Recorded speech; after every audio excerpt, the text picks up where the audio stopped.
Well, thank you. Good morning, everyone. So my timer went off, so it means it's time to start. I am Sarah Dash. I'm President and CEO of the Alliance for Health Policy. And on behalf of our board and our staff, I want to welcome everybody here this morning for today's briefing on healthy aging and immunizations. And for those of you who may not be familiar with the Alliance, we are a nonpartisan organization dedicated to advancing knowledge and understanding of health policy issues. And I'm particularly excited about today's briefing because we're going to be learning about how evidence and scientific evidence is really translated into real-life practice as we talk about vaccines, and so we're going to be learning a lot more about that. We're going to be live tweeting during the briefing, so if you would like to, you can join the conversation on Twitter at #AllHealthLive. Just a quick note on a totally different topic, but the Alliance will be back on the Hill this coming Monday, February 26th at noon, for a lunchtime briefing on Medicaid long-term services and support. So for those who want to continue with the aging theme, you can join us on Monday. So a little bit about today's topic. I mean, it may be news to some of us that we still need vaccinations over age 18.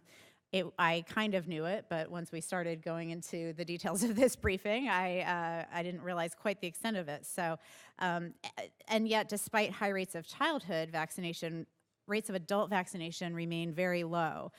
So today we're going to learn more about the science behind why vaccines are still important for adults, what the health outcomes and consequences are when people are not vaccinated, and particularly then we'll hear about coverage, access, and how all of that translates into health outcomes. So before we get started, I would like to thank the Adult Vaccine Access Coalition through a grant from GlaxoSmithKline for making today's briefing possible. And I am going to briefly turn it over to Laura Hannon, who's co-chair of AVAC, for some brief remarks, and then I'll be introducing our panelists. Thanks. Thank you so much, Sarah. Good morning, everyone. I hope you've had a chance to get some coffee and some bagels. Thank you for joining us on this quasi-dreary Friday morning for a really important topic, which is healthy aging and immunization. So, as was said previously, I am the co-chair of the Adult Vaccine Access Coalition. I also work for the National Association of County and City Health Officials, and immunization is critically important for the 3,000 local health officials around the country. So again, thank you for joining us. I think this is going to be a highly educational and interactive briefing. I'm just going to tell you a little bit about AVAC. So AVAC is a coalition made up of over 50 organizations that have come together to address adult vaccine access, and this includes representatives of public health like myself, healthcare providers, pharmacists, patients, and consumer organizations, and innovators in the field. So we are quite a diverse group of folks, but this is such a high priority for all of us that we want to make some progress, increasing access and increasing rates of adult immunization in this country. So, you know, our coalition is committed to building awareness and improving access, as I said, to adult vaccine, and we're just pleased for the opportunity to sponsor this briefing. So I just want to give a few remarks before I hand it over to our wonderful panel. So vaccines, they're, as you know, are remarkably effective and preventing illness and reducing hospitalizations. Over the past 50 years, we've made incredible success in terms of pediatric vaccine and high rates of vaccination among the children in our country, but we still have a long way to go in terms of adults.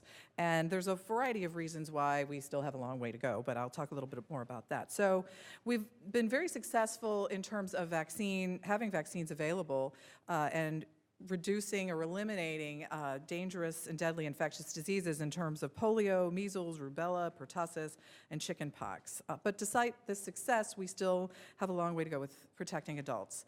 So we have more than 50,000 adults who are dying on an annual basis, approximately, from vaccine-preventable diseases. And many more, millions, in fact, are suffering from entirely preventable illnesses. They're missing work, they have an inability to care for their family members, and some of them have debilitating health effects as a result of those diseases. So obviously we can be doing more. So what are some of the barriers? Some of the barriers are just straight up patient education so that folks know which vaccines they should be getting. Then there's a vaccine schedule that is sometimes a little bit confusing, not always clear which ones you should be getting and when. Then the availability of vaccines from various providers from our vaccine neighborhood, as well as financial barriers and reimbursement barriers for our providers in terms of for them to be properly reimbursed for the vaccines they're administering. So what are AVAC's priorities? We have 3. One is related to strengthening the vaccine infrastructure, and what I mean by that is we want to improve reporting. We want to improve that through the immunization information systems that we have in the states around the country. We also want to improve the connection between the immunization information systems with all of the health information technology and health records so that we actually know who's being immunized, excuse me, where and when. So we can pull up records and see what people have been immunized for. In addition, we want to reduce barriers, like I said, to access and increase those rates for adults. We also want to increase our measurability. So, we all know what measured gets done. So having appropriate measures for adult vaccine will go a long way for ensuring that we know we know how well we're doing, and we can also be prompting our providers in our vaccine neighborhood to actually immunize our adults. So with that, I am just thank you once again for being here this morning, and I am going to turn it over to our panelists. Great. Thank you so much, Laura. So I'm going to briefly introduce our panelists. Their bios are in your packets. They're more lengthy bios, but we have a really incredible panel of experts joining us today. So first, I'm going to introduce them in speaking order. To my left, to your right, I have Dr. Wilbur Chen, who is an associate professor of medicine and chief of the Adult Clinical Studies section at the Center for Vaccine Development at the University of Maryland School of Medicine. Dr. Chen also heads the University of Maryland Travel Medicine practice, so if you feel like you need to take a trip, he might be able to answer your questions afterwards. He received his MD from Howard University and completed his residency in internal medicine at Johns Hopkins Bayview and a fellowship in infectious disease at University of Maryland, and has numerous other distinctions and awards. So thank you for joining us, Dr. Chen. We'll next hear from Dr. L.J. Tan. Dr. Tan is Chief Strategy Officer of the Immunization Action Coalition, co-chair and co-founder of the National Adult and Influenza Immunization Summit, and former president of the board of the Adult Vaccine Access Coalition. His current appointments include serving as special consultant for the European Union Influenza Summit and the Asia Pacific Influenza Summit and AMGA's Adult Immunization Collaborative, to name a few. So Dr. Tan received his Master of Science in Biology at NYU and a PhD in Microbiology and Immunology from Northwestern University. So all of these people can give you great career advice too, by the way. Right, not putting you on the spot. Next, we'll hear from Charlie John. Charlie serves as Director of U.S. Public Policy for the Walgreens Company. He has been with Walgreens for 20 years, 14 of them as a practicing pharmacist, and he earned his doctorate of pharmacy from the University of Florida. So welcome, Charlie. Thank you. Finally, we will hear from Dr. Robert Hopkins, Jr., who is a professor of internal medicine and pediatrics and serves as director of the Division of General Internal Medicine and associate program director for the Internal Medicine Pediatrics Combined Residency at the University of Arkansas School for Medical Sciences. Dr. Hopkins is past governor of the Arkansas chapter of the American College of Physicians, and he's board certified in internal medicine and pediatrics and maintains an active teaching and clinical practice, caring for both adults and children. So thank you all very much for joining us. And with that, I'm going to turn it over to Dr. Chen to start off the presentations, and then we'll have a Q&A section. Thank you. And if you like, it's just make sure that the red button is on so that we can hear you. Okay. Thank you. Okay. All right. Yeah, great. Let's see. So I'll click this way. Okay, can you hear me now? So thanks so much for coming here today. This is really a topic that's near and dear to my heart.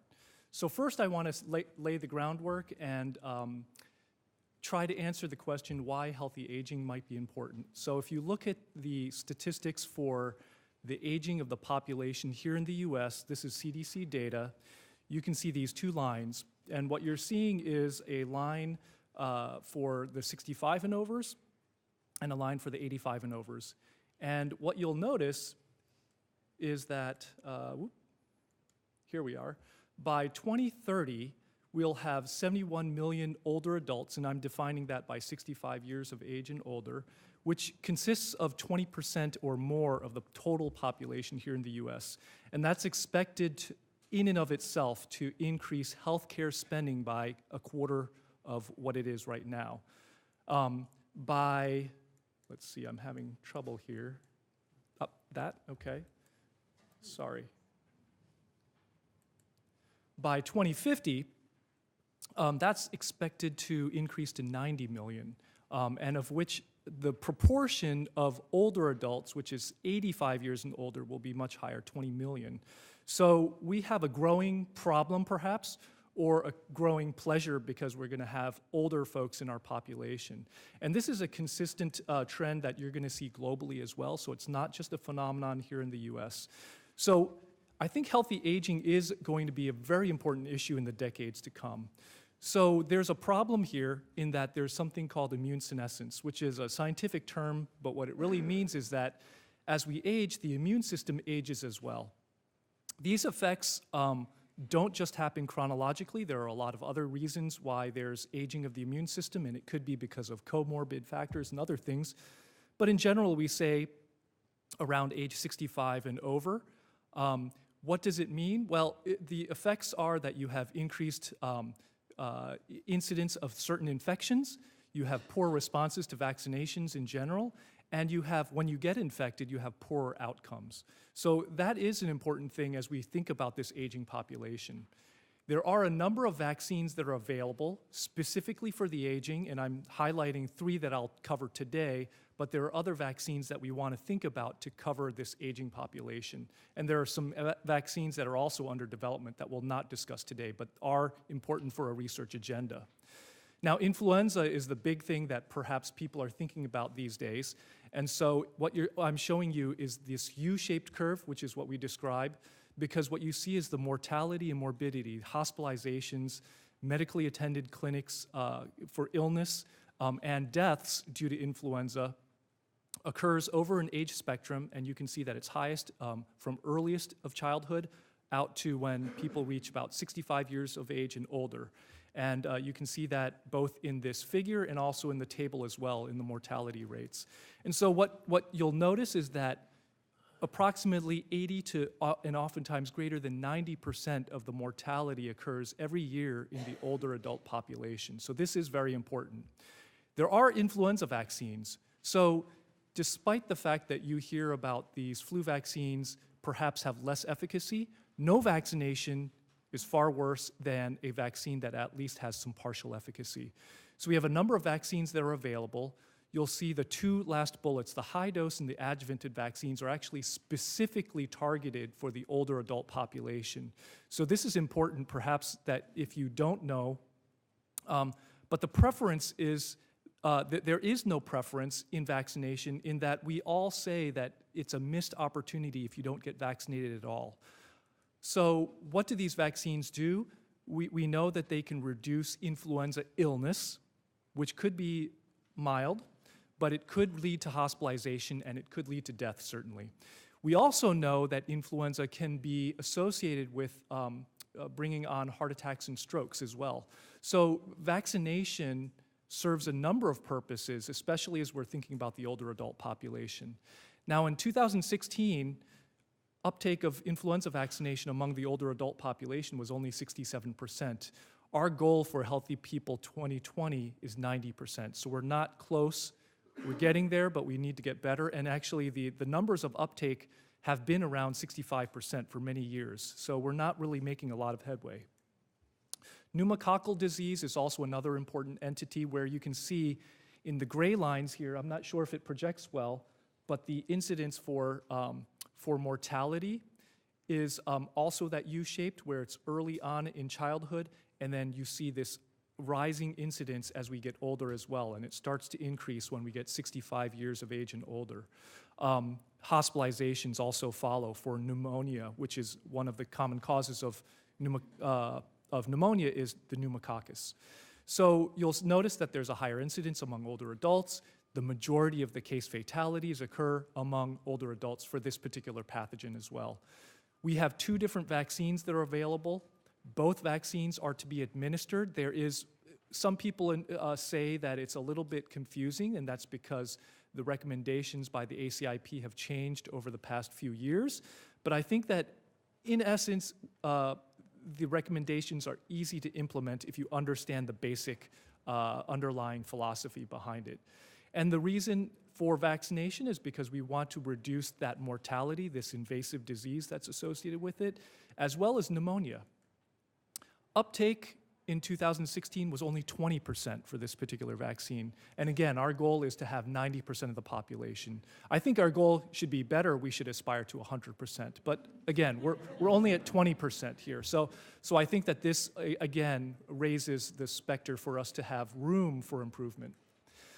Shingles, I don't know if any of you have ever had shingles, but it can be very painful. It's not just a rash. The rash is actually the mildest part of the disease, but it's the post-herpetic neuralgia, which I'm highlighting here, which is the most detrimental part of this infection.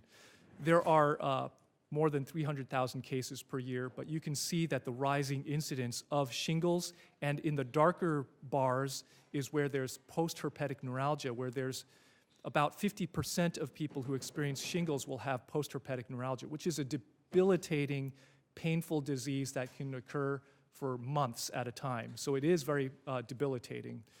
We have 2 vaccines that are available, and in fact, the newest vaccine was just approved last year, and there is actually a preference. And why is there a preference? Well, it's based on this really tantalizing data that's coming out right now with really high efficacies with this so-called subunit vaccine. The purpose of the vaccine is to reduce the shingles, the rash itself, but also the post-herpetic neuralgia, also the duration of this infection and the time for healing. So these are all important factors as well. Unfortunately, uptake of these vaccines is only 30%. We're hoping with this newer vaccine, which has incredible efficacy, that this will increase as well, but this is also room for improvement. There are a number of resources that I'll point you to. I'm just showing you a couple here from the National Foundation for Infectious Diseases, but there are a number of sources perhaps in your packets as well that you can look at today. But my summary is that we in general want to raise awareness that there are vaccines that are available specifically for the elderly. We have a lot of room for improvement for uptake of these vaccines. We need to perhaps think about a research agenda to create better vaccines, to perhaps implement these vaccines better. This is not something that's just a US phenomenon. There is actually a global call for immunization across the lifespan, which means recognizing from birth all the way to death, the upper age spectrum, we need to also address with specific immunizations as well. And we certainly don't want to discourage pediatric immunization, because we understand that there are a lot of indirect effects, which means that when you immunize a child, that you also end up inadvertently immunizing the older adults, which might be the grandparents or other caregivers as well. This is called community protection. It's called herd protection in other terms, but these are all very powerful effects as well. So it's a very holistic way of addressing it. And I think that that's all I had to say. Thank you very much. Thank you. Go ahead, Dr. Tan. All right. Thank you, Dr. Chen, for handing that over to me, because I think my next part will follow right away from you. Looking at the Healthy People 2020 goals for the shingles vaccination, he showed that for 90% for influenza. The goal for 2020 is 30%. So we actually hit our Healthy People 2020 goals. But you know what I like to say when people tell me that? I say, when all else fails, lower your standards.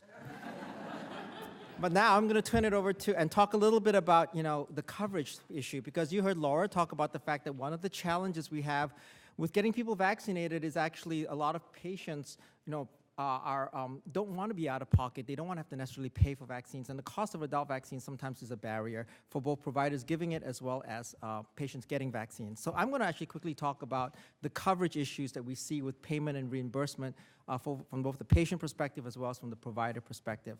A quick disclaimer, these are my opinions, not necessarily those of my employer or the summit that I co-chair. And I'm going to start with this. And this is actually the cost burden of 4 adult vaccine-preventable diseases in the United States. This follows up on Dr. Chen's presentation. So if the morbidity and the mortality that these diseases cause our public doesn't bother you, I'm going to say maybe the $15 billion annual cost for these diseases will. So hopefully it's the mortality and the morbidity, but if not, hopefully the cost will drive you along. And that's the cost for just 65 and older for these 4 adult vaccine-preventable diseases. Now, if you throw in the 50 to 64 population, you can add another $11 billion annually to that tab. So acknowledging that vaccination is never 100%, acknowledging our access and our coverage rates are very poor, if we can improve those rates just a little bit, can you imagine the dent we would make in terms of that cost to our healthcare system? So something to think about. So I'm going to quickly just do a quick primer on who pays for vaccines in the United States. And this is, I'm not going to focus too much on this because it's a lot of detail. So all of you are probably aware of the Vaccines for Children program. That provides, it's an entitlement program that provides free vaccine for uninsured children up to age of 19 in Medicaid, as well as American Indians and Alaskan Natives.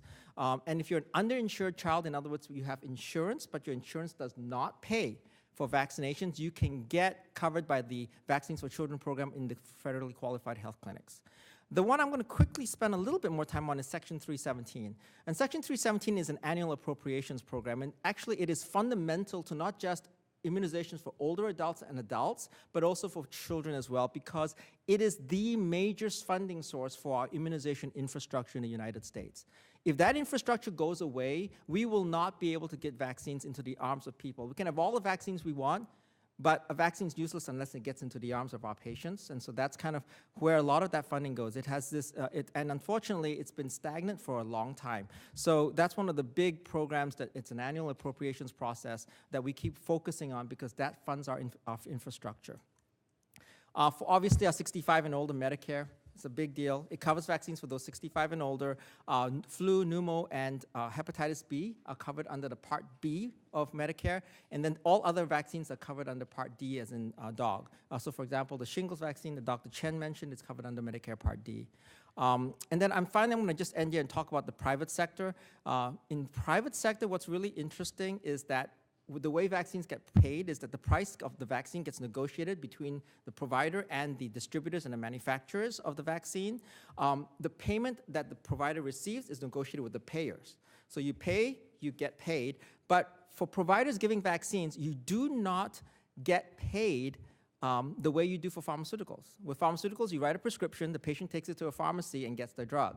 For vaccines, you give the vaccines, and then it's the provider's responsibility to get paid for that. So that can create a challenge for our providers as we go forward. So this is who pays for vaccines.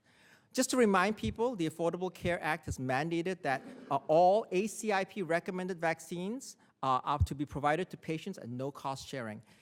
And what's the ACIP? Oh, just to mention that, the Advisory Committee on Immunization Practices. So that's the federal Advisory Committee of experts that provides guidance and recommendations to the CDC that ultimately result in our vaccine recommendations in the United States. Thank you, Sarah. Appreciate that. And of ACA Affordable Care Act. Those acronyms will get us all. One thing to keep in mind is that the ACA requirements for paying vaccines and no cost sharing to the patient is only for an in-network provider, and I'm going to come back and touch on that very quickly in a few minutes. Just to remind folks that the ACA also extended its mandates for coverage to all ERISA plans, so all those self-insured ERISA group health plans are now also required to cover all those advisory committee recommended vaccines as well at no cost sharing to the patient. And this is important because, as I said earlier and as Laura mentioned earlier, cost to the patient was a significant barrier for vaccine access for a lot of our patients. They didn't want to have to pay to get vaccinated. So this actually now made it such that if you had insurance, you would get covered. So because of that, the National Vaccine Advisory Committee that advises the HHS issued a national standards for adult immunization practice, which is what you see here. I'm not going to run through this, but this basically highlights the fact that we recognized that there was a challenge with adult immunizations, and what we basically called on all adult providers of health was that they had to do 4 things. They had to assess their patient status for vaccination. They had to educate that patient and recommend the vaccine. That they should vaccinate the patient. But if they don't vaccinate, they should refer that patient, and that's when I'll turn it over to Charlie in a few minutes. And then they should document receipt of that vaccine. But that being said, while we've created this position where patients can now get vaccines for free if you've got insurance, there's still some challenges and gaps that have resulted from the process of trying to cover that. So for example, for private insurance, there are differences that exist between what is an FDA indication for a vaccine versus what is an ACIP recommendation. So for example, the shingles vaccine that Dr. Chen mentioned, the new one, is recommended or indicated by the FDA for ages 50 and above, and there is no exclusion, for example, for immunocompromised populations. However, the ACIP recommendation that just passed has not addressed that immunocompromised population. So if a physician provides vaccination to, let's say, someone who's 55 years old with immunocompromise, will the Affordable Care Act mandate cover that vaccine? Currently, no. So that physician's going to be out of pocket. Now, the ACIP will probably address this in the near future, but those are the challenges that our providers on the ground face when they're trying to get paid for vaccines and when their patients are trying to obviously secure those vaccines as well. This is the issue I brought up earlier. If you are out of network, so in other words, if you're a provider that's out of network for the payer, the ACA mandates for coverage and no cost sharing don't apply. And that creates a problem for a lot of our pharmacy immunizers because most of our all our pharmacy immunizers are out of network. So I bring that up because I think that's an issue of access that you'll hear a little bit about for going down the panel here. Medicaid expansion, while phenomenal and great for the states that expanded Medicaid, has created a huge disparity of coverage differences among all our different states. So if you're an expanded Medicaid state, you can cover vaccines. If you expanded Medicaid, you're required to cover vaccines at no cost sharing. However, you can also choose to ignore coverage for the traditional Medicaid population, that means those before 2014. So in those cases, you could have an expanded Medicaid state that has benefits for those who have expanded and no benefits for those who are on traditional Medicaid. And then if you have not expanded Medicaid, then you have no coverage whatsoever for your patients, for adult patients. So I think there's a lot of disparities that are out there for coverage gaps with Medicaid, and I think that's something that we probably will have to address going forward because of this big problem, which is our uninsured populations. Remind everybody, we have 30 million adults who remain uninsured, and this number will increase in the next few years. And unlike the children, where we have the Vaccines for Children program that covers uninsured children, we don't have such a program for our adults. And so this public health safety net will become extremely important. And then I mentioned this, and I'm going to say this is a challenge for our providers on the ground. There are differences in which the way vaccines are covered under Medicare Part B as in boy and Medicare Part D as in dog. So Medicare Part B in boy is actually a program that actually works really, really well for a lot of our providers. But when you look at Medicare Part D as in dog, it creates challenges. The GAO has actually issued a study on this and pointed out that there are problems with access when you cover adult vaccines under Medicare Part D. I'm not going to go into a lot of detail because I believe that report's available to you, but this is something that we continue to wrestle with as we go forward. And then I'm going to wrap up by saying this final point. So while the Affordable Care Act and a lot of the work we've done have actually relieved the cost burden for our patients, and it actually also has relieved the fact that we now get provider payments, so our providers get paid for giving vaccines, one of the things it has not relieved is this issue of the adequacy of provider payment. And in your packet, you'll see 3 more slides that I'm not going to go through here that talks about the cost that are faced by our providers as they go forward trying to give adult vaccines. The one thing I'm going to mention, this is the fundamental difference between pediatric practice and adult practice, is that final bullet on the bottom of this slide, is that adult vaccine providers do not have the same economies of scale that a pediatric provider has. A pediatric provider is providing thousands and thousands and thousands of vaccines in a month because you've got the 2, 4, 6 month schedule. For those of you who have kids, you're aware of that. For the adults, you're talking flu once a year, Tdap once every 10 years. Actually, it's TD once every 10 years, Tdap just once, right? So there's not that bulk of business for an adult provider. And so that creates differences in which the adult provider has to be reimbursed in order for them to stay in business. So something that's very important and something I think Dr. Hopkins will also take a look at. And so to wrap up, I know I'm over time, but I have to talk about this because we hear so much about influenza right now. And this is this idea, kind of following up on Dr. Chen's point, is this idea that we hear so much about vaccine effectiveness for flu. We hear about 36% effective for all flu, 26% effective against H3N2. And I want to point out that that's not the most important thing about flu vaccine. And in fact, it's probably not the most important thing about all adult vaccines. And that's this idea that those effectiveness numbers deal with incidence of disease. In other words, what they say is that if you get vaccinated, you have a 26% chance of not getting infected with the disease. What it does not reflect is this component. And this component is that when you get vaccinated, and if you still get sick, you will do far, far better than if you did not get vaccinated. And what we're talking about is this whole concept that if you get sick with influenza and you talk to any 65-year-old and you ask them, or 70-year-old, what worries you most as you get older? It's not dying. It's actually, the first thing they'll say to me is, LJ, will I be able to go home and cook? LJ, will I be able to walk out of the hospital bed? And I will tell you, if you don't get vaccinated and you get influenza, you will walk into your hospital bed, but you will come out with a walker. And those things matter to the aging population, and sometimes we lose that when we talk only about incidence of vaccine effectiveness. So I'd like to say, to wrap up here, when you talk to folks about influenza vaccination, I think you should say, are you willing to risk your independence this winter by not getting vaccinated? So thank you very much. I appreciate you giving me a couple of extra minutes there.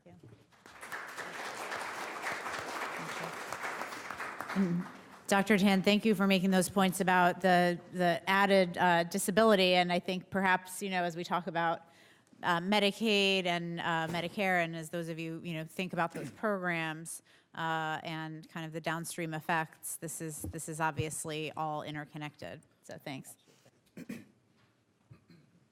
So now I'm going to turn over to Charlie John, who's going to give his presentation from the podium. Sorry, I'm breaking the rules a little bit. I decided to get up. I couldn't see the screen from back there. So thank you, Dr. Chen and Dr. Tan, and look forward to Dr. Hopkins' remarks. Those are some very powerful messages. And in watching their presentations, I'd maybe like to kick it off with a story. Before I was in my current role, in the public policy role, I served as a pharmacist for our company. So let me take you back about 7 years ago. A patient had come up to my counter and inquired about a few folks that were waiting in line off to the side of the pharmacy. So my technician had explained to her that we were providing flu shots that day, as we kind of do every day. That day, knowing the demand, what the demand would be like, I decided that we would run our services as more of a clinic style. And this was so that we could address as many people as possible and kind of also keep it away from people picking up their regular prescriptions. So she decided to wait in line. And when her turn came up, she came to me and she said, well, it wasn't on my mind, and I didn't take any time to make an appointment to get a flu shot, but since I'm here and I can do it right away, I'm gonna go ahead and get it done. So we were that close to her deciding to skip out on her flu shot that year. And that's a pretty typical story. So I'm just getting started with this. As we sat down and started discussing and reviewing her immunization history, we discovered that she was also not current on her pneumonia, her shingles, or her Tdap vaccine. She had not gotten her second dose of pneumo. She never got her shingles shot. And this soon-to-be grandmother could not remember if and when she got her Tdap vaccine. So I mean to convey that we were able to kind of get that all done at once. Now, back then, we did space some of these vaccines out, so technically it didn't all happen right there. But for all intents and purposes, in one fell swoop, we were able to protect her against those 4 diseases. So I'm thinking about Dr. Tan's chart and those 4 diseases and what it costs to the healthcare system. Those were the 4 exact diseases that I protected her against in one fell swoop. So I think about that dent into $16 billion or $26 billion that you mentioned. And I hope that you can get an appreciation of the value and the impact that pharmacists can make on immunization rates. This was just one patient on one day in one store. So if you can just imagine the impact that pharmacists can make if they are more fully embedded in the immunization team. And I think that's an important concept that was alluded to earlier. And at Walgreens, we fully endorse the concept of the immunization neighborhood. And this is basically all providers and all systems communicating, documenting, sharing best practices, measuring quality, basically building off of each other so that we achieve a supreme goal of immunizing as many people as possible. I think it's an important concept that among the immunization neighborhood we all need to adhere to. So I'll be quick here.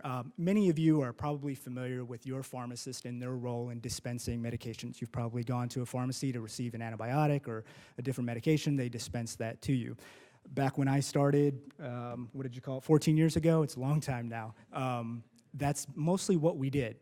But today, it's really just the tip of the iceberg in terms of services that pharmacists perform that address public health. And high among them is immunizations. I could even say that it's probably the service that we're most recognized for beyond dispensing. So pharmacists, a little bit about what their capabilities are in this space. They have tremendous education and training when it comes to vaccines, and including immunology, administration techniques, safety, emergency management. There are also tools in place so that the quality around vaccine selection and contraindications are also managed.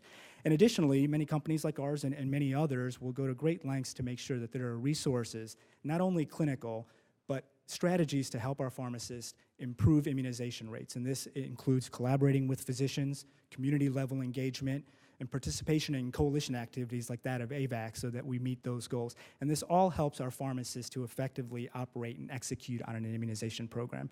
So at the end of the day, we are providing the right vaccine to the right patient at the right time.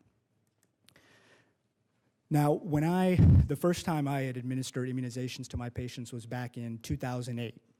We had did it on only one day, and that day I gave 12 people their shot, 12. And you can characterize this as pretty much the case at most pharmacies back in 2008. The origins of pharmacist involvement in immunizations goes back well over 20 years, but it really has been these last 10 years where it's been more widespread within the pharmacy community. Pharmacist authority, particularly around flu, expanded around that time, so that's when we were able to get involved. So again, 12.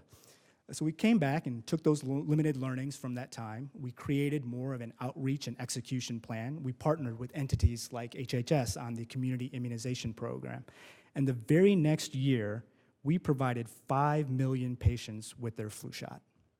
So we went from a few 100,000 the year before to 5 million. So our company has come a very long way, but for all of pharmacy, the results are undeniable in terms of the impact that pharmacists can make to improving vaccination rates. The pharmacy setting has distinct advantages to patients seeking immunizations. 94% of Americans live within 5 miles of a community pharmacy, so there's access for you. Most are open beyond hours of traditional immunization settings, so there's convenience for you. We had found out that among all of our patients that received vaccinations with us, a third of them received them off hours, after 5 on the weekends. So you can imagine that those folks probably would have foregone their vaccine if they didn't have that extra access point. So I think the results overall are pretty staggering. We see a very significant improvement in rates with the pharmacists being involved. A pilot program known as Project Impact Immunizations, it demonstrated how community pharmacists were able to improve vaccination rates by over 40% by getting involved. And a few other results that I have on the screen, it's gleaned from a recent analysis that was done that reviewed the impact of Pharmacist Immunization Authority on rates. And it compared 2003 to 2013. So basically, this is reflecting on a time when very few pharmacies provided immunizations to a time where it was nearly ubiquitous. And to see the millions of more people that were immunized as a result of that, I think it illustrates the impact.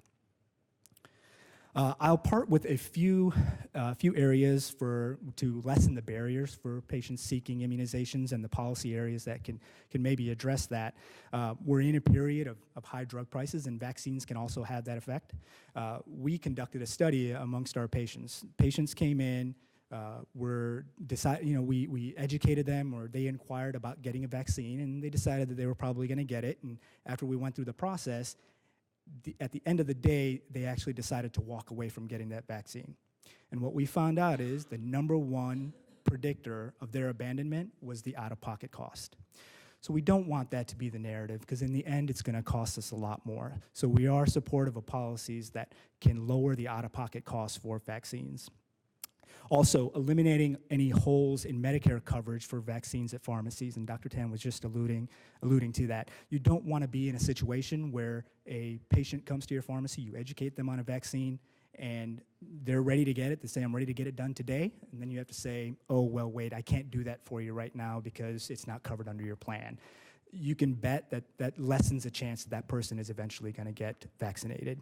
A couple other priority areas are there for sake of time. I'll just really speed quickly through that. An area we are looking to improve adult vaccination rates is amongst our veterans, and authorization of a VA immunization program can really go a long way there. And I think this last year has really given us a look at how disastrous national emergencies can be, from California to Houston to PR to the current flu outbreak. An improvement in emergency response and execution is needed. And many times, this involves providing vaccines to a large group of people with very limited time to do it. So I think equipping pharmacists with the authority to be able to respond in those situations will really improve our results. So I do feel that the infrastructure is in place for us to make a difference around adult immunizations, working with the disciplines that are represented here and the public health systems. There's a great foundation for us to make an impact on adult vaccination rates. I'll quickly part, I'm reminded by it's a Bill and Melinda Gates Foundation. In their annual letter last year, I distinctly remember them remarking, saying, vaccines are the best deals that we have. I think it's a very strong message. So we know that these work. They save countless lives. They save billions of dollars, but we just need to get people to use them. So I think we need to use all approaches and resources to achieve that. So thank you.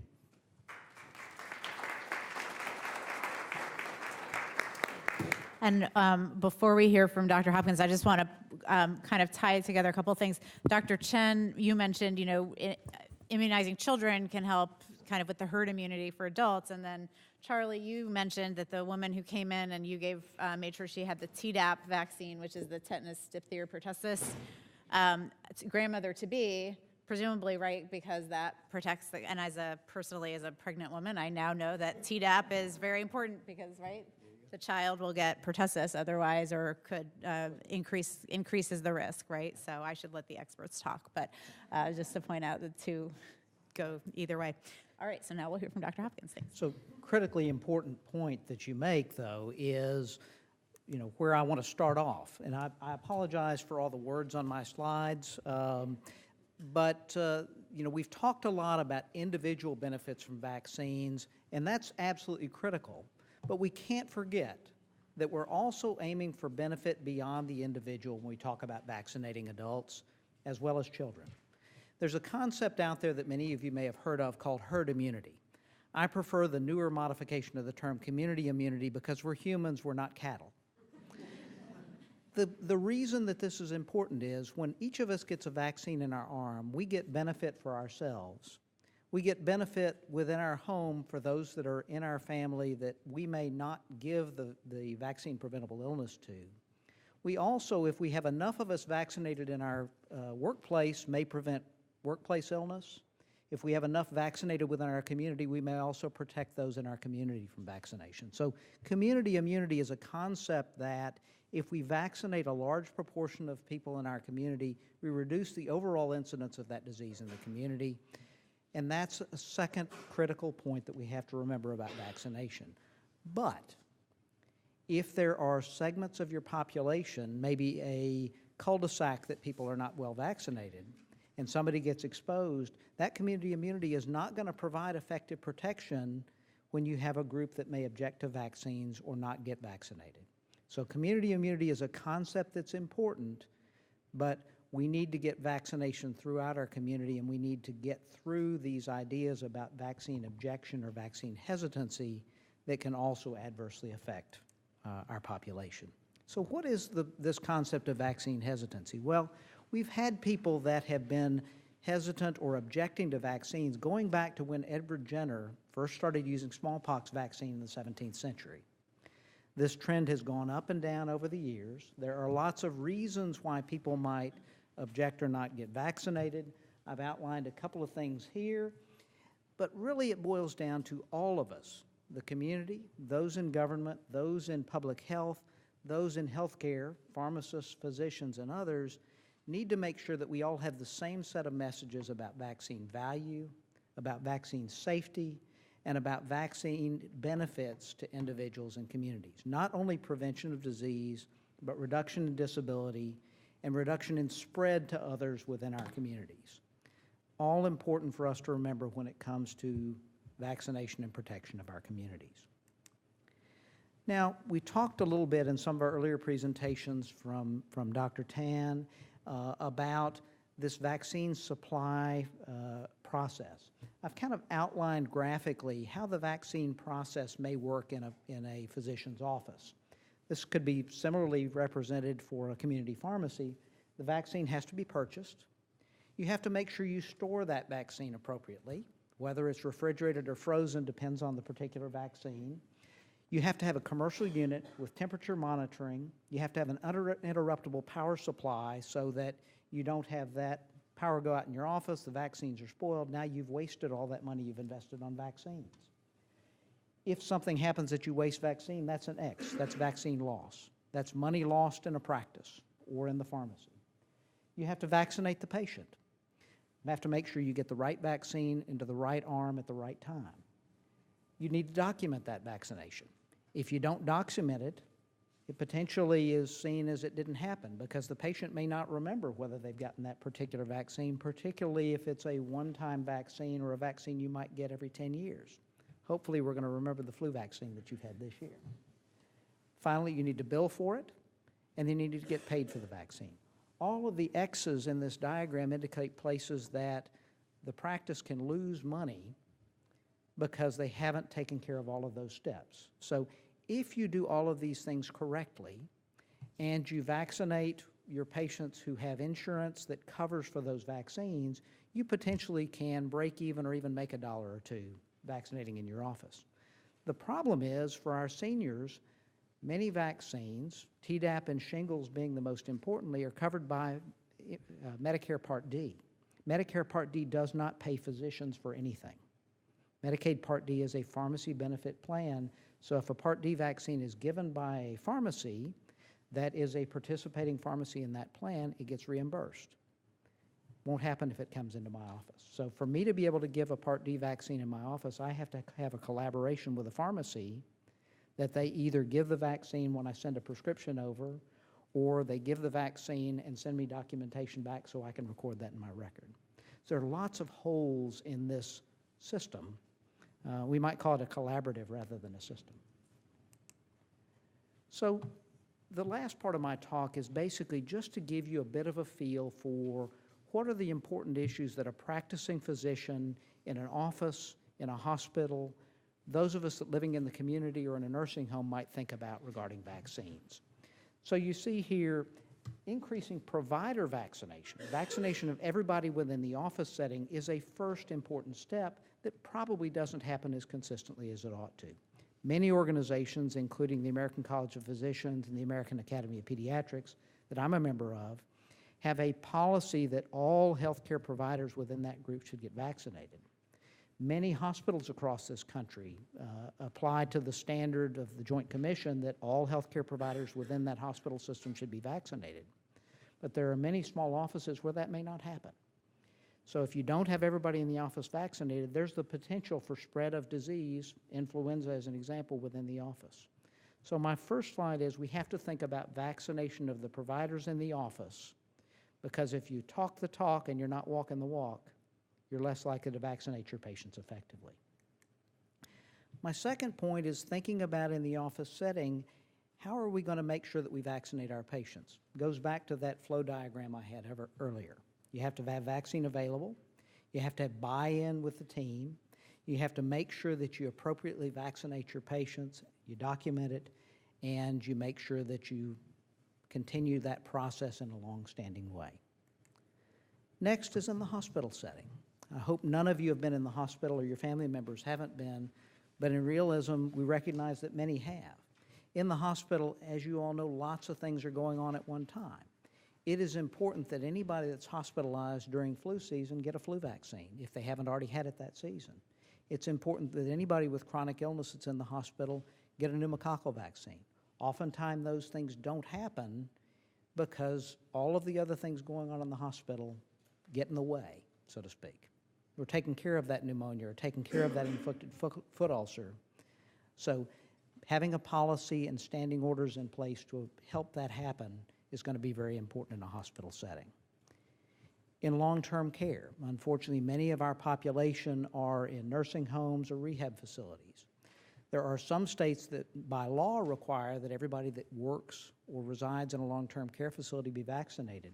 That mandate can help some, but that's not universal, and we don't necessarily have ways of getting that information when it happens into a registry so that we can know if a patient leaves that setting that they've been vaccinated. So another set of challenges. And then finally, to close, thinking about our communities. We need to make sure that we're all talking the same talk about the value of vaccine for prevention of disease, for prevention of disability, for protection of the community. Vaccination is critically important, and we need to build systems to facilitate that happening for the benefit of all of us in this country. And then I've listed a few resources here for you in the slide set. Thank you very much.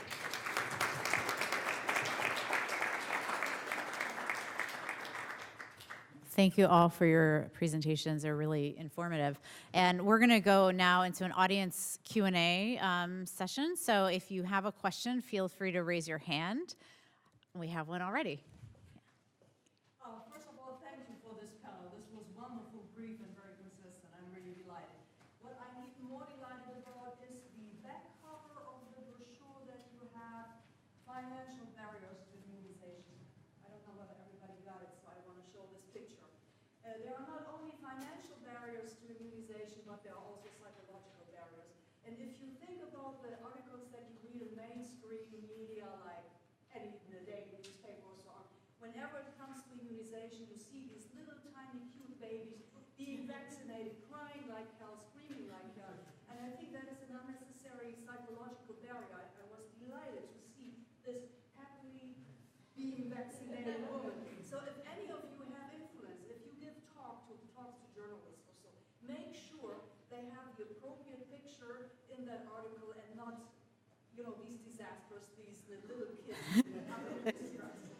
Thank you for making that point. As a mom of when my son was 4 years old, he escaped from the pediatrician's office, not once, not twice, but 4 times in one visit, and had to come back for his shots. So thank you. But if any of you want to comment on kind of the communication aspect, go ahead. So not to plug myself, my Twitter face profile is myself getting the flu vaccine this year. So, but this is critically important. And the other message that I think it's important for us to recognize is that there are a lot of racial and ethnic disparities in vaccination in our country.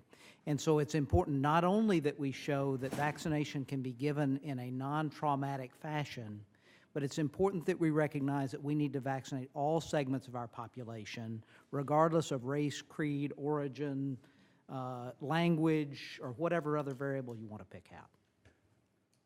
I was about to also say there is efforts to make sure that happens. National Foundation for Infectious Diseases every year holds a media conference for flu and pneumococcal, where they actually have it initiates a campaign that shows all these people getting vaccinated, very happily getting vaccinated, and then and it goes out virally and so on social media. So I think you've got a really good point. I think part of that, our challenge is that when I was a kid, right, which is never mind, they used to tell us it didn't hurt.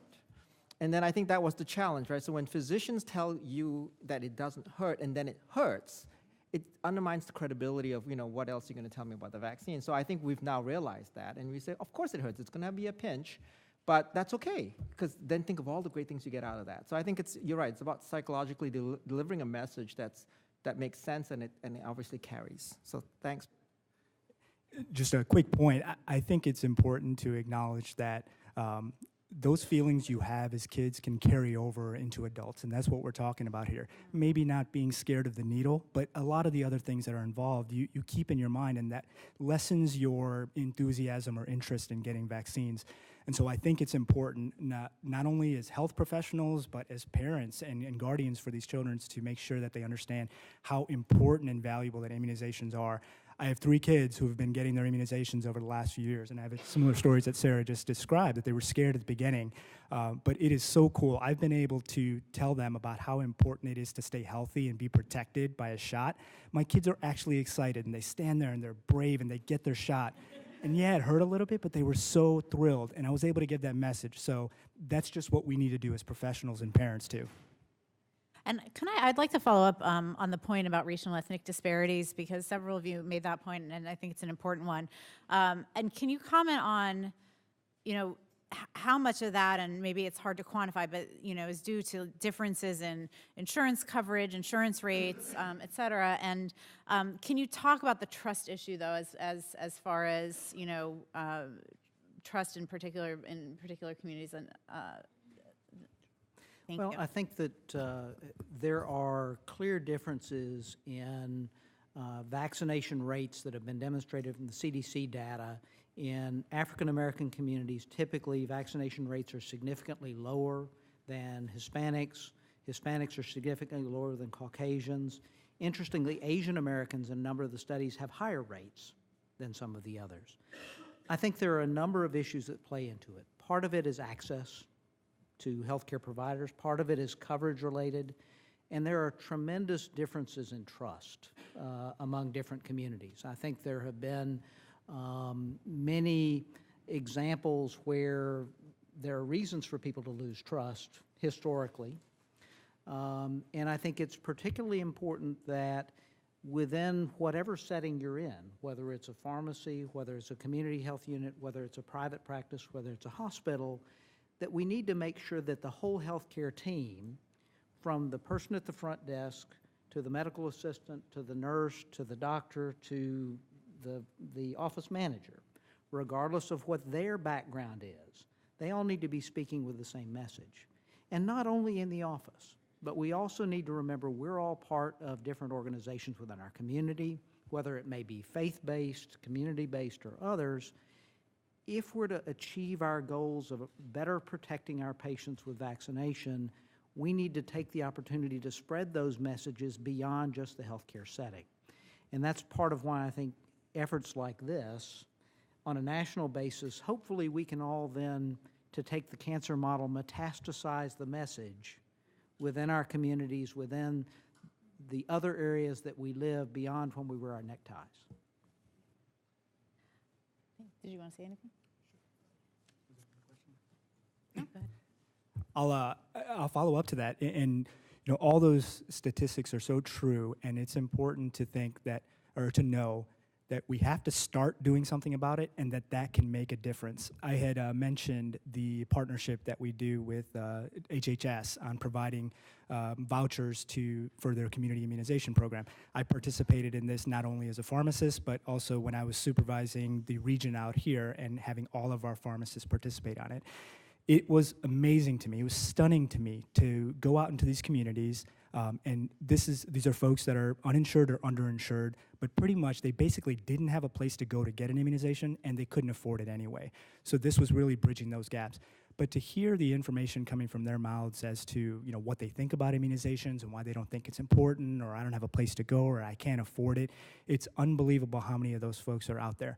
But we started this program, and the stats were on there, but it's amazing how many people year after year do start coming back. And if we can start influencing a few of those folks to start taking this seriously and the importance of it, they start telling their family members, they start telling their children, and we can start bridging those gaps around education and awareness. Thank you.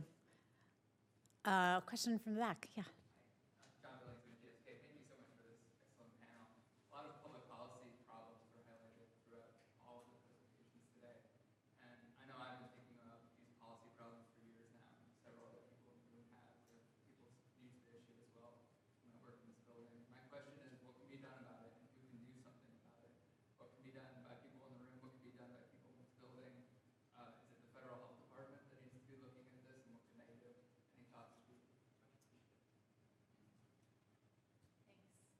Good. Bob just looked at me. John, thanks for a great question. I think the question of what can be done, I think you kind of have to take a look and see where the gaps are in the system, where we can implement this. And I think one of our huge challenges is, the idea that, we've got an access problem for adults. And I think one of the challenges is that if you look at where people can get vaccinated, firstly, providers are challenged to give vaccines because of the fact that they believe, rightfully or wrongfully, that they're losing money on giving vaccines. So that's one gap that I think we can address that's outside, obviously, the hill. But it's something that we have to think about, is why these gaps exist, right? So for example, Dr. Hopkins brought up this idea of physicians trying to manage within the Medicare Part D system. And the whole Medicare Part D system requires a physician to essentially say, either you go somewhere else to get vaccinated, which is that missed opportunity that we've heard about, or if the physician wants to give the vaccine, the patient has to pay out of pocket. So there's a policy legislative change that could happen that could make it a lot easier for patients to get Medicare Part D vaccines. So that's something that we can all think about going forward. It's a real challenge, but something to think about. Another big thing that's out there that we hear, and this is as our systems are moving from what we call volume to value, and a lot more of our medical care, we've got transforming medical care, it's moving towards healthcare systems. So large healthcare is based in large systems now. And what we're hearing when we go out there and we talk to these folks is that the challenges to vaccinating adults lie in the fact that there's no data integration. So what happens is that you've got an adult patient that comes in, and the patient, you can't access whether that patient's been vaccinated for, let's say, pneumococcal vaccination. And so then the provider or the system goes, well, if we vaccinate this patient and the patient has been vaccinated, the payer will likely not pay and we will lose money. So therefore, I will play it safe as a system or as a physician practice. I will not vaccinate until I know for sure that I'm going to get reimbursed, right? Nobody wants to go out of business, right? And so one of the best things we can do right now is figure out this data integration process. And I think we had a lot of work going forward in that at the federal level when we had, obviously, meaningful use. And that was when we had deadlines to get data integration between the state immunization information systems and the electronic medical records that all our patients are beginning to be enrolled in. Because once we do that, then it becomes a lot easier. Because once we do that, we now have patient history. And when the patient history of vaccination is now inside the medical records, and for those of you not aware, once we can do that, we can do things like reminder recall. We can ping the patient saying, hey, by the way, you have diabetes, you need pneumococcal vaccination, please come in. We can ping the provider for that patient saying, do you know that Mr. John has cardiac disease and needs influenza vaccine? He has not received it. Please make sure you get it to him on your next consult. Those are all tools that we have, but we cannot use because the fundamental data integration component is missing. And I think that's something that can be fixed at the federal and state level. So that's just two. John, I could keep on going, but I'm going to stop and say, if anybody wants to talk to me about what we can do, please catch me at the end of this thing. Thank you, LJ. You said that so much more eloquently than I would have. The other piece that I would say is it needs help from people in buildings like this is Medicaid rules on what they cover for vaccines vary state by state. There are minimum requirements, but there are also a great deal of differences on what's going to be covered as far as adult vaccines and Medicaid programs across this country, particularly in relevance to adults. Again, we have a system for childhood vaccines that we don't have for adults, and I think many of us in this room have talked about a vaccine for adults program would be a great goal long term. It would help fill a lot of these gaps, but we've got a long way to go to get there, and it would require a lot of legislative will as well as public and provider encouragement. And real quick, so we've all talked a lot about cost to the patients here. And this, it really isn't about vaccines. I've dealt with medicines all my life, and folks forego their medicine because they can't afford it. So the same theory applies to vaccines. We have seen in patients getting vaccines at our pharmacy some very high copays that's the reason why I said it. Patients walk away, and they're like, it's not worth to pay that much. So there are some real policy efforts that can be made to reduce that. I don't know if anybody works in CMS regulatory policy, but in the just recently released Medicare Part D call letter, they have a provision there to encourage Part D sponsors to eliminate or reduce Part D cost sharing for vaccines. So it's a recommendation to move towards that direction, but it shows you that there can be some modification to benefit design that could make that happen. And then real quick, I'll mention, just to build on Dr. Tan's point, the communication aspect, data sharing aspects, so important. You know, we mentioned the neighborhood concept. You know, we can't approach vaccinations in silos. It can't be a pharmacist doing their own thing or a clinic over there doing another thing and a doctor's office doing that. If all we had to do was immunize the 50 people in this room, then yeah, we could probably do that. I could take care of it myself. But we're talking about 300+ million people. You need a program where everybody's talking to each other. The patient that I talked about, she didn't remember if she had gotten her Tdap vaccine. So to build on that story, I did actually give her the Tdap later on when I gave her shingles shot. It was about 4 weeks later. In that meantime, I went about trying to find out if she got the Tdap vaccine. Really, my only resource was to be able to call her doctor and get registry systems were maybe not as robust at that point. But if we did have that data sharing, I wouldn't want to miss that opportunity, somebody mentioned it earlier, to not know if she had it or not. I need to know right then and right now so that I can give her immunizations and she can be on her way. Otherwise, she's not coming back. Thanks. And I actually wanted to follow up on that data question because, you know, you all talked about the importance of data integration, and what you've described is obviously an incredibly fragmented system for getting vaccines. And so, you know, Dr. Hopkins, you mentioned kind of the need for documentation. I'm just wondering, can you just bring it down a little bit more to the sort of tangible day-to-day level? Like, do you have to report to a state system and then to the EMR and then to something else? Or how does that exactly work? And then how do patients, you know, that was going to be one of my other questions. How do you even know, I mean, especially for the vaccines that are not annual, how can people keep track, and how can we help people with that? Well, I grew up in an era where everybody had a little yellow card. You all remember the yellow cards? And that was the way that you kept up with your vaccines, was the yellow card you or your mother or your father kept in their wallet, and the doctor's office had a paper record that showed the vaccines given. Currently, there is an immunization registry in every state in the union, in many cities and many counties. Some of those registries talk to each other, but most of them don't. If you have a certified electronic medical record in this country, there is a meaningful use requirement that you have outbound interface from that EMR to the state or to the immunization registry in your locality. Generally, it's state. There's not a requirement for bidirectional. That was bidirectional, meaning going out as well as coming in, was a earlier meaningful use requirement that was rolled back. So it helps having that outbound interface from our electronic medical record system where I work at the university. We actually have bidirectional interface.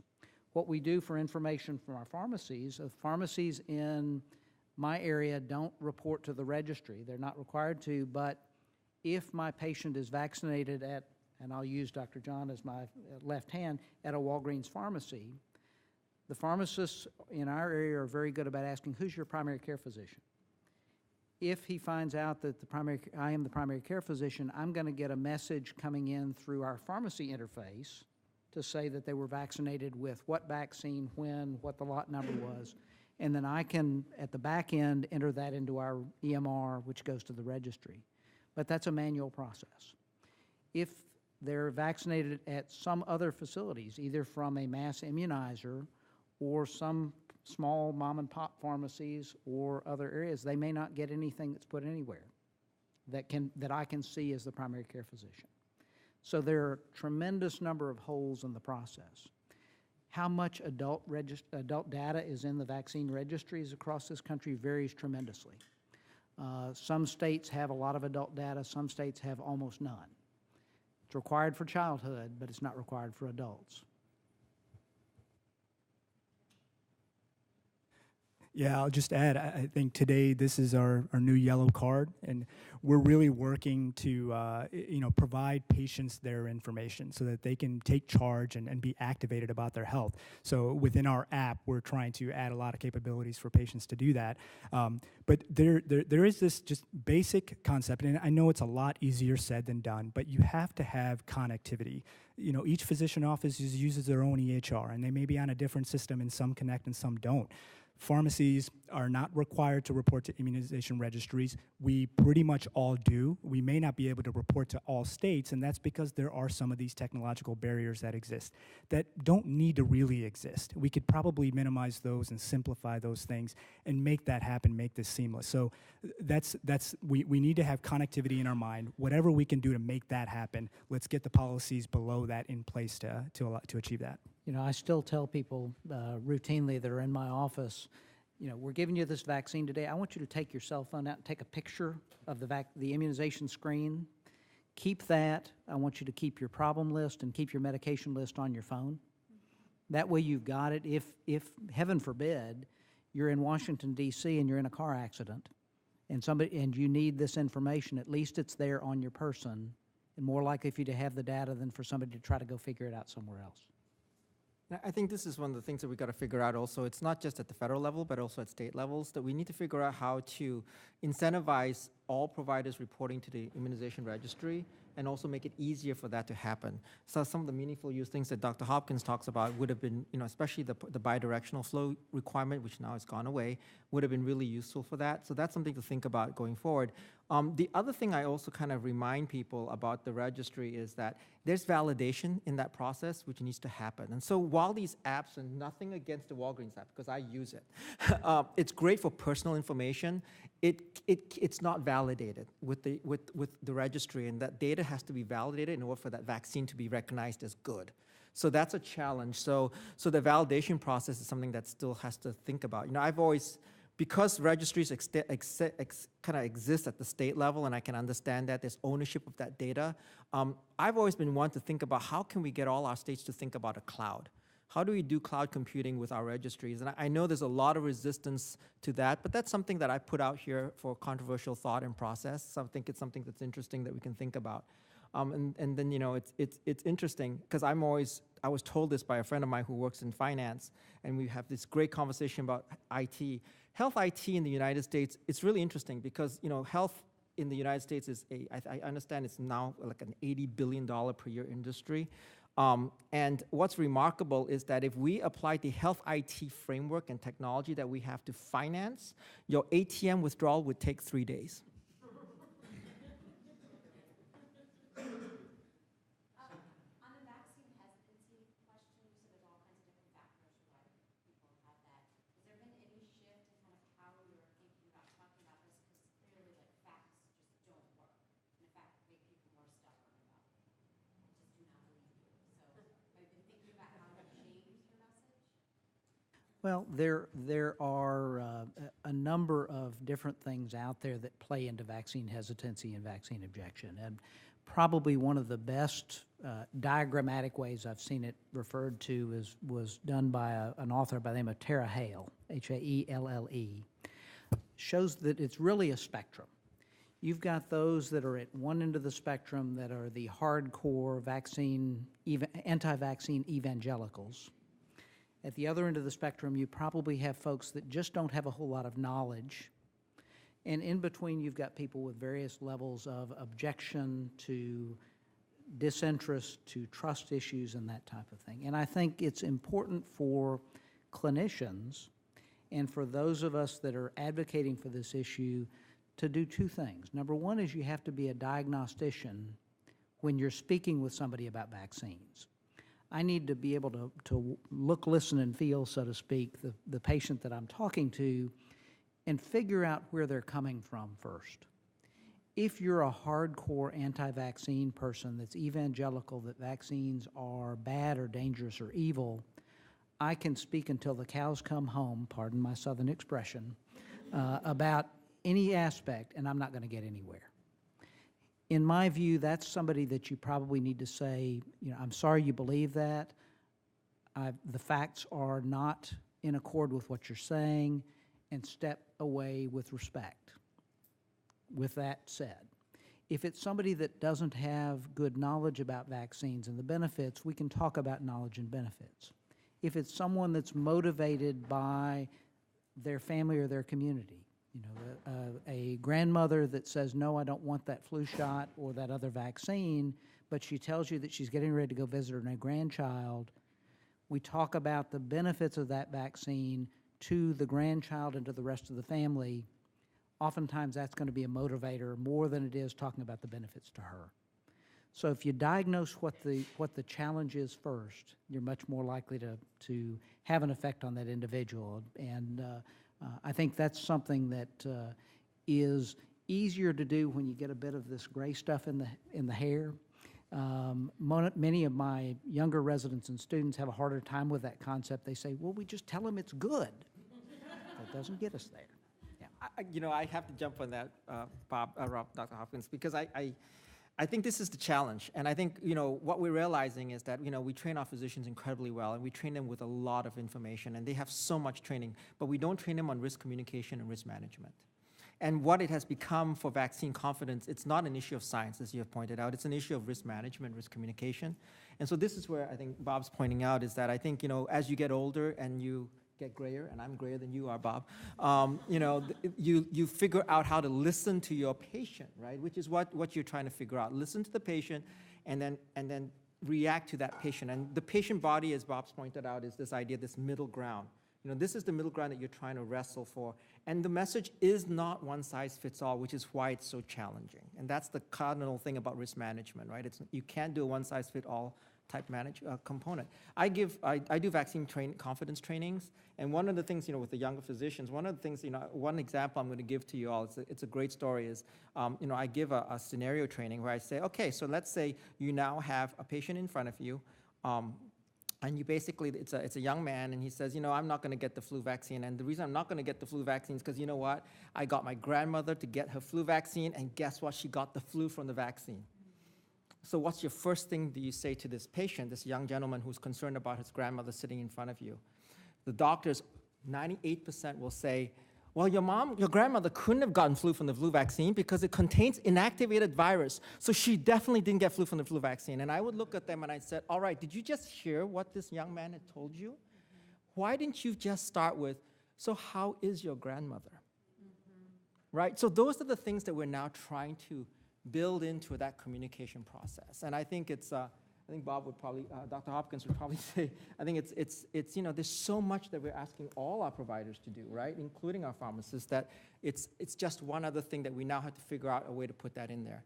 And while I have the floor, I'm going to talk about a policy thing too. You know, I think this idea of quality measurement has not been brought up today. And I think it's something that we should think about because, you know, Laura mentioned it at the beginning, that I think we measure what we treasure is how I like to say it, as opposed to, you know, what gets measured gets done. So I think we need to treasure adult immunizations enough that we measure how we perform in it. And I think, you know, there's a lot of new measurements that are coming out that we could do with a lot of Hill and federal support, you know, in CMS. There's a maternal immunization measurement that's now coming out. There's an adult composite measurement that's now coming out for adult vaccines. So those are things that are, you know, coming through the process of public comment. So I think it'd be really cool if we could see some of those measurements get implemented across the country. So sorry to turn the topic for you, but I figured I had the floor. Well, I'm glad you brought that up actually, because on that theme of quality measurement and outcomes, and you mentioned earlier kind of value over volume and accountability and accountable care, and we've talked a little bit about Medicare Part B, payment for physicians. We've talked about Part D, the prescription drug program, of course, and we haven't talked a lot about Medicare Advantage, and of course Medicare Advantage doesn't always cover Part D drugs. Sometimes you have to have a combined plan, or sometimes they're separate, but I'm wondering if anyone can talk about the role of Medicare Advantage in the Medicare program, because it is at least 30% right now of enrollments and growing. Medicare Advantage is a wild card. And for flu and pneumococcal, it's easy. For hepatitis B, it's easy. But the challenge is when it comes to Tdap, when it comes to shingles vaccine, there is no way for me as a provider to know whether it's going to cover those vaccines or not. Most of the patients that I see that have Medicare Advantage plans, they have a portal that they can go to ask specific questions. We try to make it available for them to have a computer to do those if they have questions about vaccine access in the office.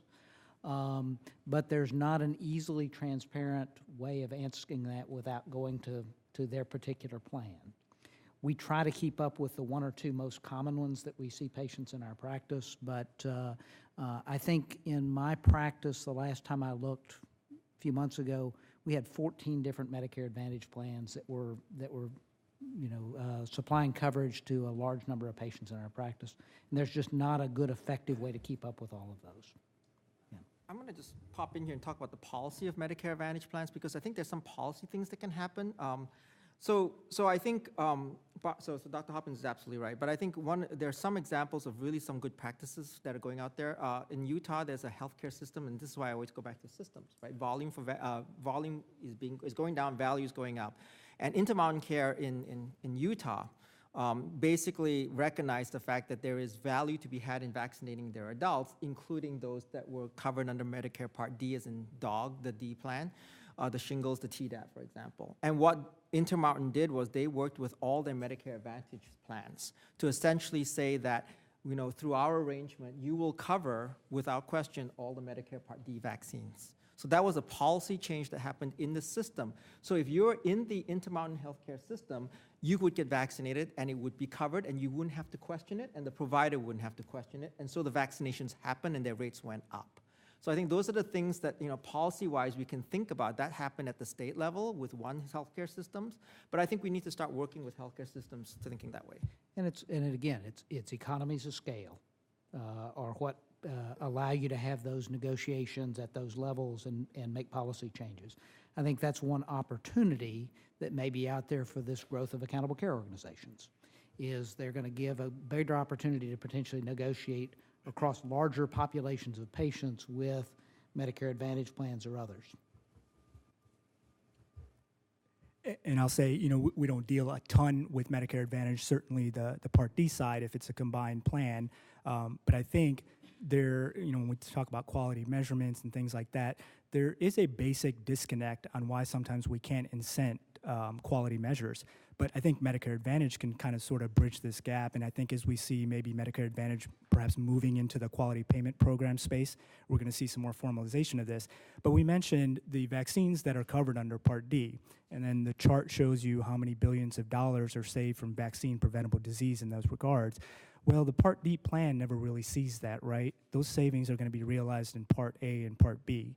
So that kind of disconnect loses, the Part D plan is going to lose a little bit of incentive. So not suggesting what that exact fix is, but framing that basic concept and how we should approach that. And as a former Hill staffer and knowing that, as people are looking at savings and what that really means, that can be a real challenge if, all the money that could be saved by more effective uptake of vaccines doesn't really get scored at the federal level because of those disconnects. Anyone else want to comment? Great. Well, we have a couple of minutes left, and I just want to pause and make sure that everyone was able to get their questions answered. What does the system look like under emergency? There's 20 and 30% vaccination rates. What if it hit 100% for any number of reasons? What does the system look like under emergency? What do you need Congress to do to support you in the event of emergency? Great question. We have a number of things that are in the Strategic National Stockpile for pandemic preparedness. Some of the influenzas, for example. But if we have an emergency similar to what we have right now with a standard influenza that is hitting our country really hard, there's not a Strategic National Stockpile of a vaccine. We do have stockpiles of Tamiflu, which is a flu antiviral that can be effective, and I think some of that has been released to the public in areas where there have been spot shortages of an antiviral medication. But This again speaks to the challenge I think that Charlie spoke of briefly in his comments, that if we get into a pandemic situation, whether it's from influenza, measles, anthrax, whatever else, we are really in an interesting situation. We're probably better prepared now than we were 20 years ago, but we're not as well prepared as we need to be in the situation where we have a widespread pandemic of a vaccine-preventable illness. If it happens to match with what's been developed as in the national stockpile, we've got a starting point. But there are a lot of potential, just we take the example of measles. We look at the outbreak we had in Minnesota a year ago. We had an outbreak of a vaccine-preventable disease that we have an extremely effective vaccine for because people didn't believe in the vaccine or thought it was harmful. Those types of things we're probably at greater risk for, in my mind, than we are for something that we may be well prepared for. And I'd like to take that to federal as well. So obviously there's the PAPA is there, but then back to that whole concept of 317 coalition funding, the 317 program funding as well. And the reason for that is I think that one of the best things we can do to be prepared for emergencies and pandemics, for example, is to have an infrastructure that supports what we need to do every year. And that takes me to this idea of, I like to say, our failure to vaccinate our public, our elderly and our adults with flu every year predicts our failure to vaccinate them in the time of a pandemic. It's absolute. And I think, if we can deliver flu vaccine to all our elderly and to all our adults every year consistently because we have the capacity and infrastructure to do so, I think we would be so much more prepared to do so for pandemics as well. And that same infrastructure that we developed isn't just for flu vaccination. You can use it to deliver pharmaceuticals, antibiotics. It's the same public health infrastructure that we keep going back to, as we all know, is extremely fragile in this country. I think there have been many reports from Trust for America's Health, from National Foundation of Infectious Diseases that highlights this. So I think that's where we could do federally is to try to improve funding and support for that infrastructure, which is so critical. Thank you. I think Charlie has something to say. I think everyone actually has something to add. Yeah, I finally feel like I can answer some questions. A lot of questions were, policy related and other things that are not within my expertise. And I'm a scientist and I work on burden of disease and evidence for efficacy. And a lot of what we do at the Center for Vaccine Development is pandemic preparedness. So that's a great question. I don't work in the policy realm of implementation, but a lot of the science behind pandemics is what you're talking about, is that there's this huge shift in perception and fear. And that's what drives a lot of behavior. And a lot of vaccine hesitancy is a lot on behavior. So there's a lot of science behind that as well. So that perception and fear completely shifts. And so all of a sudden you've got a population that perceives that there's something there that is harmful, and all of a sudden they perceive that there is something valuable, like a vaccine or a therapeutic, that they all want to get. And that's a shift from what you see from year to year. And so it's a different type of psychology, which means that you have resources, again, like LJ was saying, is that we've got resources that exist, and there's a real value every year for vaccination, and we should be building upon that. But unfortunately, there's a public perception that there is not much value, and that leads into some of the hesitancy, some of the poor uptake. Maybe there are policies that need to facilitate uptake and those sorts of things. But again, pandemics are different, and they only come occasionally, but then we also have situations like Ebola, Zika, those sorts of things that again, stir up interest, but temporarily. And funding comes and then goes away. And so you can't build ongoing infrastructure with resources that come very suddenly and then disappear suddenly. You can't build anything sustainable. So I think that we have to think about sustainability, and that goes back to, again, we have to have an attitude that the resource that we have there, we should be using. We should be trying to increase uptake of vaccination from year to year. That's why we have those Healthy People 2020 goals that we're not reaching, and we should all identify that that is an important goal for all of us to be reaching toward, and not wait for a pandemic. you're right. These pandemics are very important as well for us to be thinking about, but we should be using our ongoing infrastructure and improving policies around what we have right now. Because there is also not a pandemic, but there is a burden of disease that is present every year. So I'll leave it at that. I'll let final two comments. Yeah, I'll be quick. It is a great question. And my point of view is more just about process, that we just want to say that pharmacists could and should be involved if we really want to make an effort here. If I think about this current season, the flu outbreak, I think about the state of New York. They, about maybe 3 weeks ago, put out their statewide emergency for allowing pharmacies to provide immunizations. I would say that it was a little bit too late, right? And it doesn't allow pharmacies to really enact there. We have over 40,000 community pharmacies across the country. We want those to be access points if we need to have this rapid and widespread and a cog in the infrastructure that can communicate with other facilities as well too. So we don't want pharmacist authority to be limited so that they can't be involved in the response. If this was 2 years ago and we were dealing with Zika, and if tomorrow a Zika vaccine was developed and approved, the pharmacist would not be able to help on it. So we don't have the time to kind of wait and catch up for it to happen. So I know a lot of this stuff occurs at the state level and that policy is involved. Federally speaking, I know the Pandemic and All Hazards PrEP Act is being looked at. So there could be some opportunity there, but I think pharmacists playing a bigger role in here is going to allow us to have a better, more complete response. And Wilbur said a lot of the things I was going to point to, but again, it all comes down to we all need to be engaged and involved as individuals, as members of organizations. We need to talk to our legislators. We need to talk to those in our community about the value and benefits of vaccine, whether on a pandemic side or a routine disease like influenza that we're not doing a very good job protecting our public from.